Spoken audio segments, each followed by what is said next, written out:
Comunidad Apostólica, Trigo Limpio.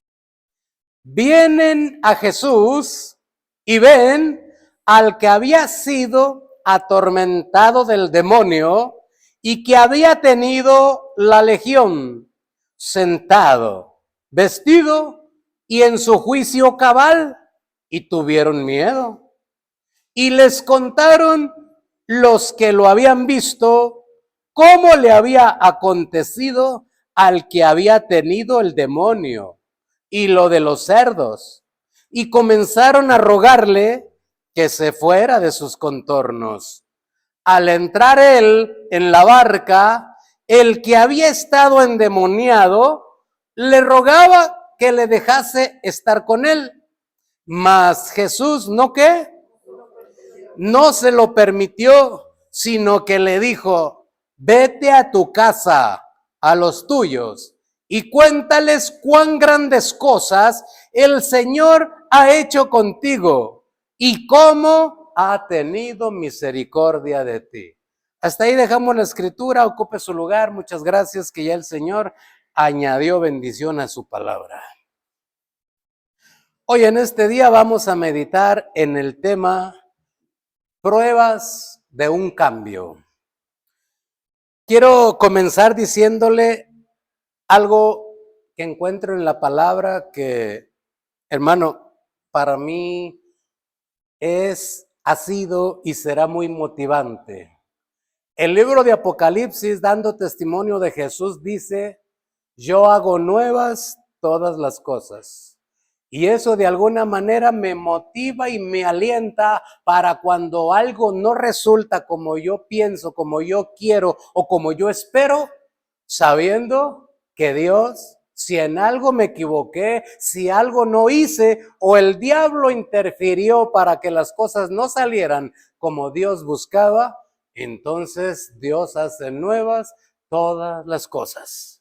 Que si de pronto el familiar que amamos, al ser querido que está cerca de nosotros, por alguna razón se aleja del Señor, se enfría, se endurece, ya no quiere nada con el Señor, menos con la iglesia, yo lo que tomo es la palabra que dice: yo hago nuevas todas las cosas. Y entonces le digo: Señor, haz nuevo el llamamiento que le diste a mi ser querido.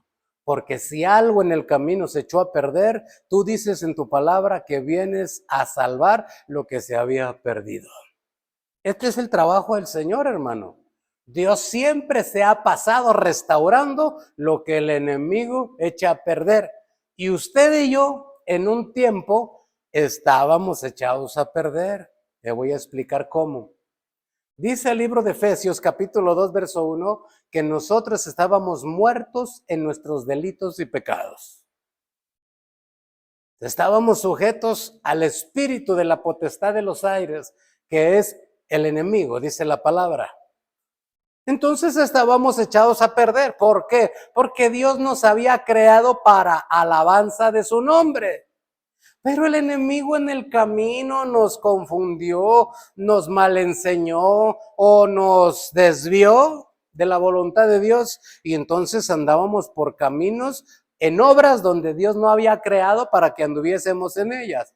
Pero Dios, que es tan poderoso y que cuando dice su palabra que irrevocables son los dones y el llamamiento, pues no hay hombre que pueda evitar el llamamiento de Dios y no hay diablo que pueda echar a perder el llamamiento de Dios. Y entonces usted y yo fuimos llamados de las tinieblas a su luz admirable.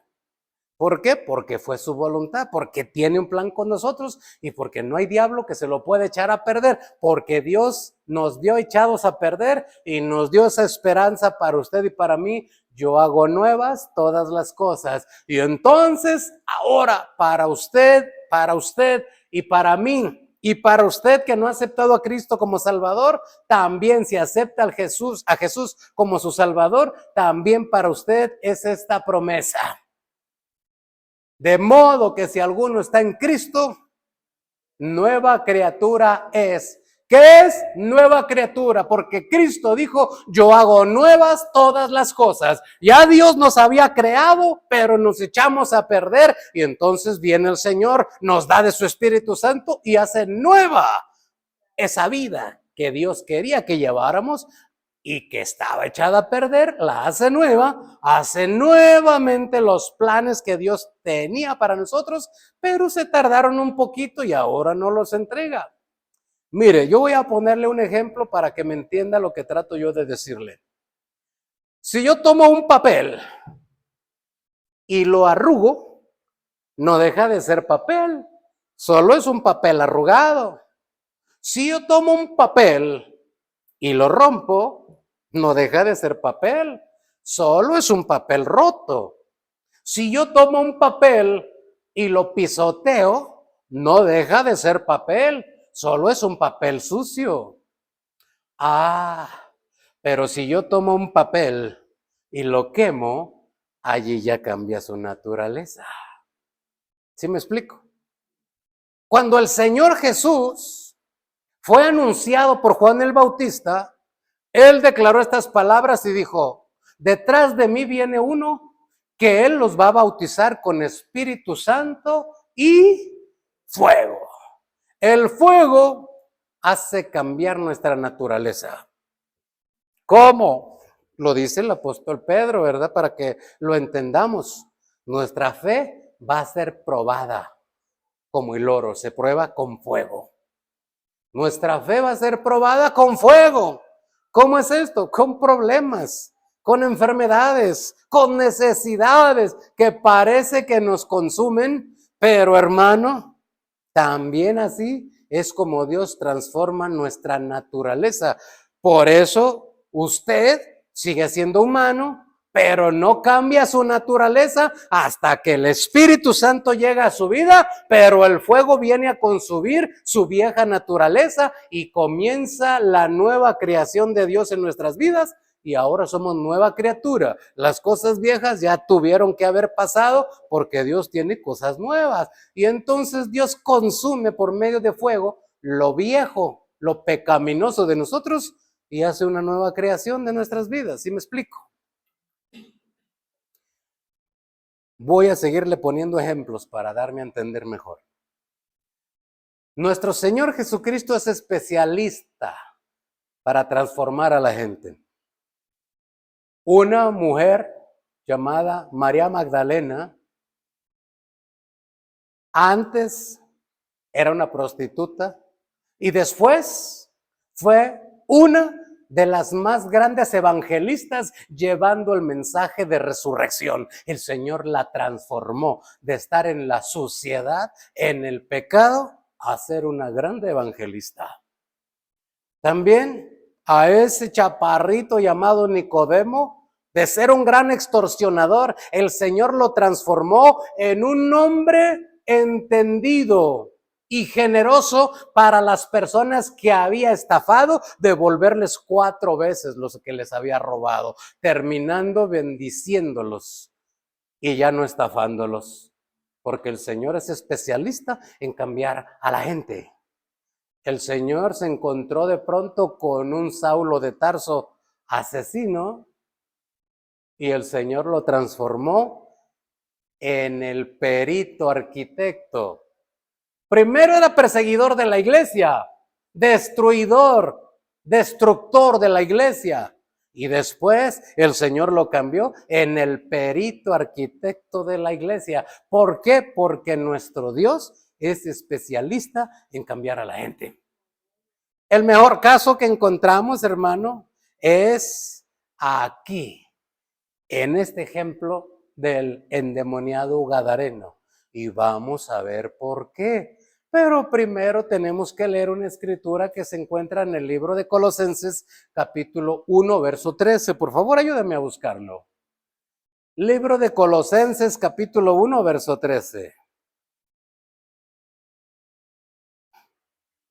Si ha leído aquella palabra que dice el Señor: yo cambio vuestro lamento en baile. El Señor es especialista en cambiar las cosas, pero más en cambiar personas. Colosenses 1:13, ¿lo tiene? Mire cómo dice la palabra del Señor. El cual, hablando de Jesús, el cual nos ha librado de la potestad de las tinieblas y trasladado al reino de su amado Hijo. Que antes la influencia del demonio nos llevaba por caminos de rebeldía, de desobediencia, de pecado, pero ahora el Señor ya nos quitó de allá y nos trajo para el reino de Dios, reino de la palabra, reino de milagros, reino de dones, de ministerios, de talentos, de poder y de autoridad por el Espíritu Santo. Ahora quien nos influye ya no es el enemigo. Ahora quien nos guía, porque el Espíritu Santo nos va a guiar a toda verdad y a toda justicia, ya no es la influencia del maligno que nos llevaba a lugares de pecado. Ahora es la influencia del Espíritu Santo que nos trae a lugares como este, que es la casa de Dios. Y dijo aquel siervo de Dios, qué terrible es este lugar. No es otra cosa que casa de Dios y puerta del cielo. Y qué terrible, porque hermano, aquí desciende la gloria de Dios. Ángeles bajan y ángeles suben, llevando oraciones y trayendo contestaciones. Por eso dijo aquel varón, qué terrible es este lugar. Es glorioso, es poderoso, es magnífico, porque ciertamente Dios está aquí y yo no lo sabía, también dijo este hombre. Entonces, hermano, cuando nosotros queríamos estar en otros lugares, mire dónde estamos hoy. Y yo sé que pudiéramos estar en otros lugares, pero algo en su interior le dijo, ¿por qué no vas ahora a cantarme? ¿Por qué no vas ahora a adorarme? ¿Por qué no vas ahora a escuchar mi mensaje, mi instrucción, mi dirección para advertirte de las artimañas del maligno? ¿Por qué no vas a gozarte en mi presencia? Y usted dijo, voy. Y aquí está por la gracia de Dios, porque no es del que corre ni del que quiere, sino de Dios que tuvo misericordia de usted y de mí. De todos modos, hermano, por la gracia de Dios, a algunos que no están hoy, con la gracia de Dios, estarán en la próxima ocasión. Porque Dios es bueno. Pero antes, hermano, estábamos en otros lugares y ahora nos gozamos estando aquí. ¿Sabe? Yo no creo en la espiritualidad de aquellas personas que cantan a la fuerza. Yo no creo en ellos, ni en su vida espiritual. Yo no creo en aquellas personas que vienen a la iglesia y no están prestando atención al mensaje de la palabra, sino jugando con su teléfono. Yo no creo en esas personas. Yo dudo de su espiritualidad y también dudo que se deje dirigir por el Espíritu Santo de Dios. Yo dudo. Yo más bien creo que aún están siendo dirigidos e influidos por el espíritu del maligno y del mundo. Porque los que son de Dios, la voz de Dios oyen, dice la palabra. Y cuando nosotros estamos haciendo otra cosa, menos oyendo la voz de Dios, que tal vez usted diga, no, es la del predicador y habla muy feo. Bueno, esa es mi voz, pero la palabra es la de Dios. Y dice la palabra algo muy importante, 1 Corintios 1:21. Ayúdeme a buscarlo, mire. Para todos aquellos que no quieren ir a las iglesias para no escuchar la voz del predicador, quiero que conozca esto si no lo conoce, o le recuerdo si ya lo conoce. Porque dijo el apóstol Pablo, repetirles la verdad para mí no es gravoso y para ustedes es seguro. 1 Corintios 1:21, mire, pues ya que en la sabiduría de Dios el hombre no conoció a Dios mediante la sabiduría, agradó a Dios que salvar a los creyentes por la locura. Mire cómo se salvan las almas de las personas en las iglesias. No son porque hacen un sacrificio, porque hacen esta obra o aquella obra. No. Las almas de los que asisten a las iglesias se salvan porque el loco predicador que tienen al frente les va a declarar cosas que tal vez suenen increíbles, pero si vienen en la palabra, más vale que las creamos. Porque la palabra dice claramente, la palabra de la cruz es locura para los que se pierden, pero para nosotros es poder de Dios para salvación, de manera que el Señor nos va transformando pasito a pasito, poco a poco, cuando escuchamos su voz, cuando atendemos su mensaje y vamos cambiando nuestro lamento en gozo. Porque así es el Señor, nos va ayudando paso a pasito, poco a poquito, de triunfo en triunfo, de gloria en gloria. Como la aurora, dice la palabra, hasta que el día es perfecto. Así trabaja el Señor. ¿Por qué? Por la locura de la predicación. Así es de que más vale que cuando estemos en la iglesia, pongamos atención a lo que se nos está hablando, aunque a nosotros nos suene o parezca que es una locura. Porque Dios no es Dios de lógica. Dios es Dios de milagros, de prodigios, de señales.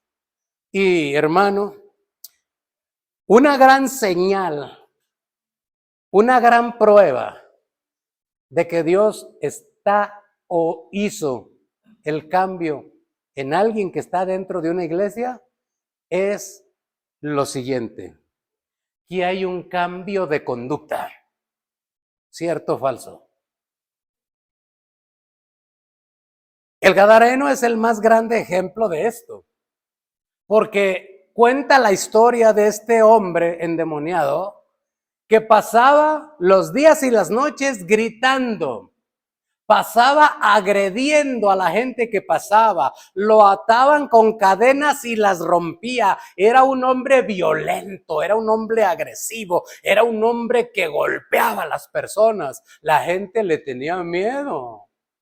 Pero cuando se encuentra con el Señor Jesucristo, hermano, es que solo basta un encuentro con el Señor Jesús para que las cosas cambien así.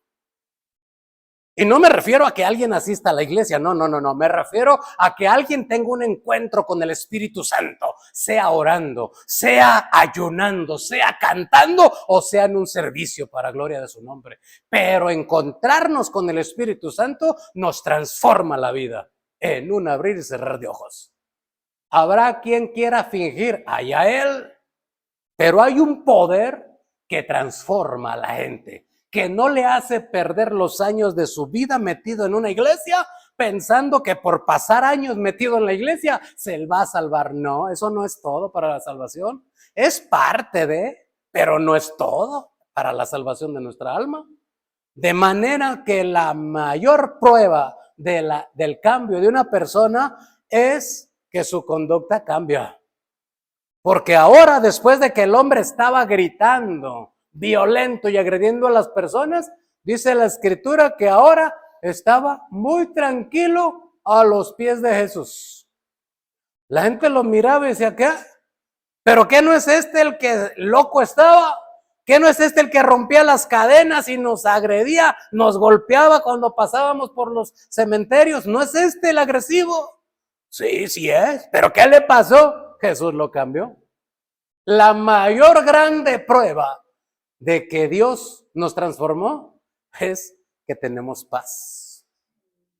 Hermano, un cristiano nacido de nuevo, la mayor forma de comprobar que ha nacido de nuevo es que tiene paz. ¿Por qué lo dices, predicador? Porque el Señor dijo estas palabras: mi paz os dejo, mi paz os doy, no como el mundo la da. Y todo aquel que ha nacido de nuevo tiene los frutos del Espíritu. Y uno de los frutos del Espíritu es amor, gozo, paz. Yo no creo en la fe o en un creyente que diga que ha nacido de nuevo y cuando le viene un problema está todo desesperado. Está sin saber qué hacer. Está, hermano, que llora, rompe platos y se desespera. Yo creo que no tiene fe. Un creyente que dice que cree, que se desespera y que no sabe qué hacer, yo creo que no tiene fe.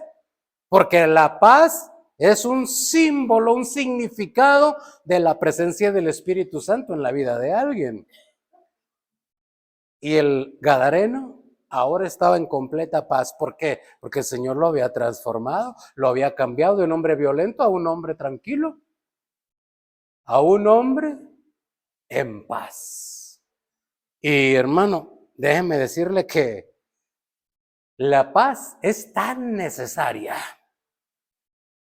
como dice la Escritura en Hebreos 12:14, porque no solamente necesitamos estar en paz delante de Dios, eso sí debe de ser, porque la palabra dice, justificados pues por la fe, tenemos paz para con Dios por medio de nuestro Señor Jesucristo. Entonces, ¿necesitamos estar en paz con Dios? Sí, eso es lo primero, para que nosotros tengamos paz en nuestro interior y tener paz para que el enemigo no nos desespere. Primero es estar en paz con Dios. Pero mire lo que sigue después con la paz. Hebreos 12:14, mire. Seguid la paz con todos y la santidad, sin la cual nadie verá al Señor. ¿Se da cuenta que la paz es necesaria? Y es una gran prueba de que el Señor está en nuestras vidas.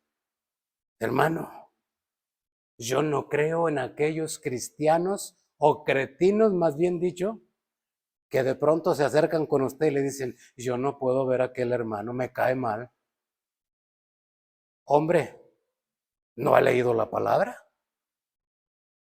Y se lo voy a buscar para que vea que no es cosa del predicador, sino que es cosa de Dios. Porque, hermano, el Señor dice, ¿cómo puedes decir que amas a Dios a quien no ves y aborreces a tu hermano a quien sí ves? ¿Verdad que no? ¿No se puede? Y claro que no se puede. Mire lo que dice Primera de Juan 2:9.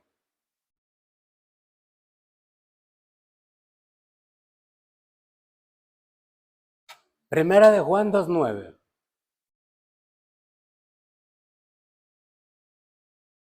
¿Lo tiene? Mire cómo dice. El que dice que está en la luz y aborrece a su hermano, está todavía en tinieblas. De modo que si se le acerca un cristianoide por allí a usted en algún momento y de pronto le dice, hermano, aquel me cae mal, ese no es cristiano, sépalo usted que no es cristiano.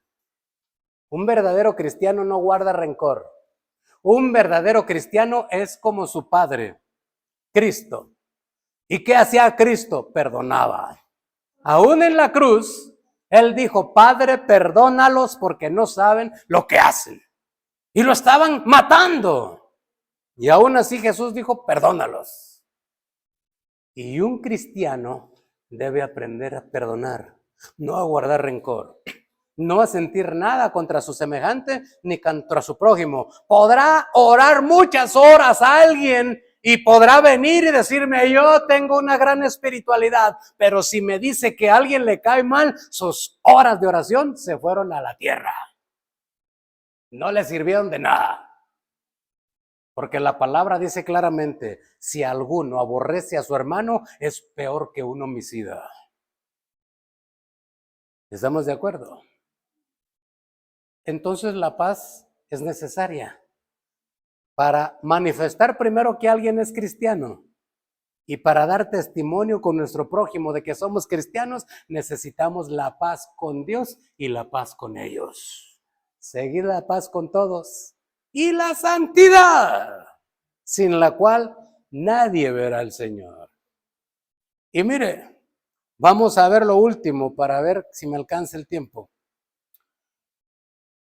Otra prueba del cambio de un cristiano, de un creyente, está en el ejemplo del Gadareno de nuevo, y es la siguiente. Es que dice la palabra que el Gadareno estaba desnudo, ¿verdad que sí?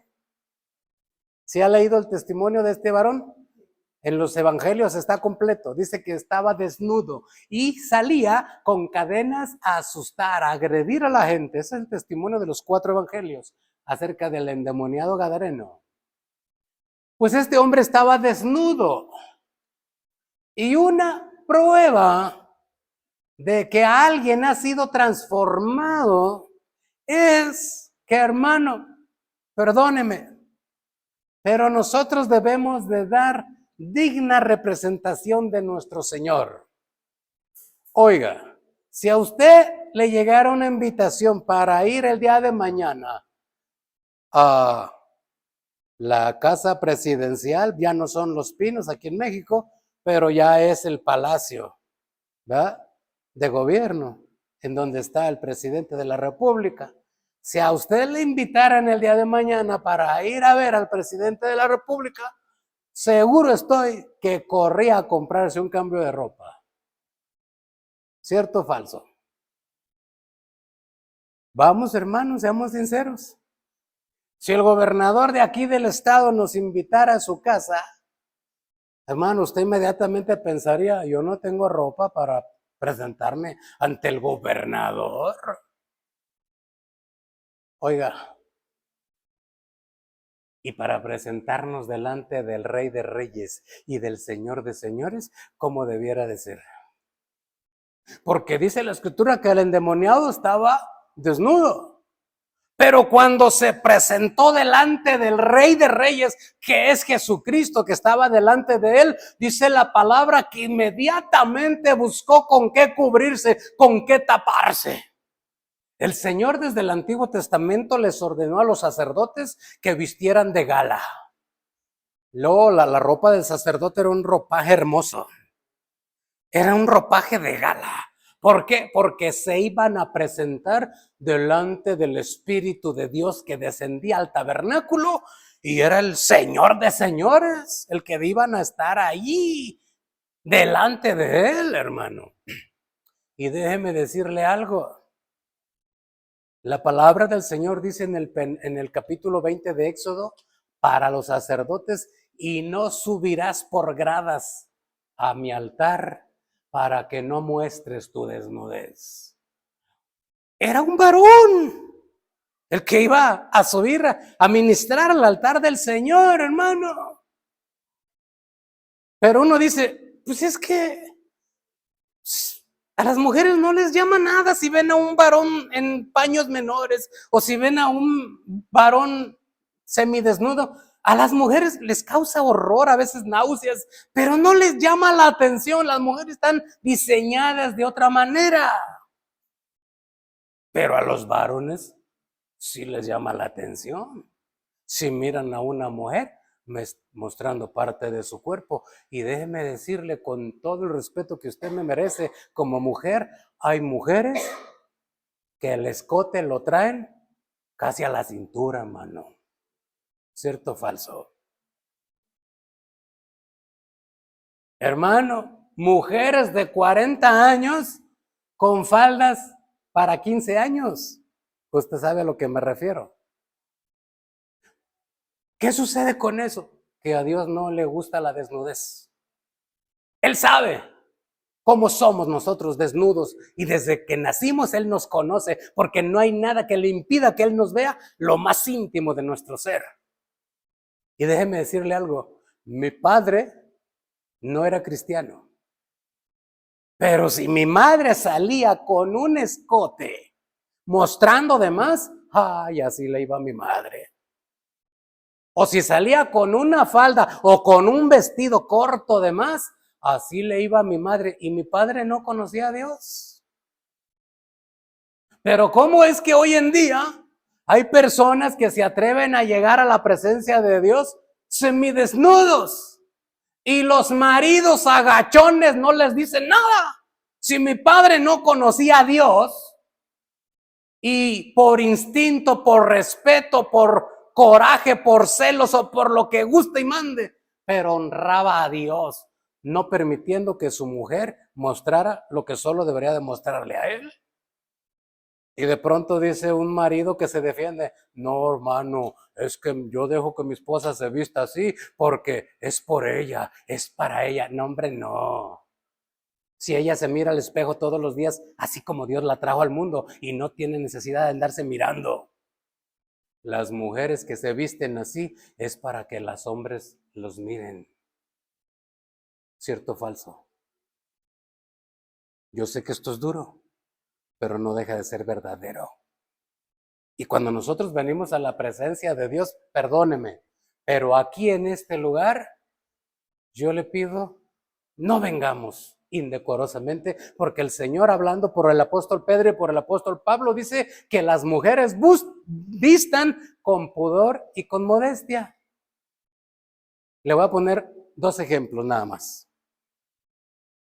Cuando usted mira a una persona toda vestida de negro, ¿qué sabe usted que es? Un darqueto, un esotérico, un satanista, ¿cierto o no? Porque ellos escogen esos colores y están orgullosos y quieren que usted se dé cuenta que ellos son eso. ¿Cierto o falso? El mayor orgullo, hermano, de un militar es su uniforme. Los espiritistas, los santeros, visten todo de blanco y están orgullosos de que usted y yo nos demos cuenta de que ellos son brujos, son santeros y lo presumen. Oiga, ¿y por qué los cristianos no vamos a dar testimonio de que somos cristianos? Y la gente debe de reconocernos por nuestra forma de vestir que somos cristianos.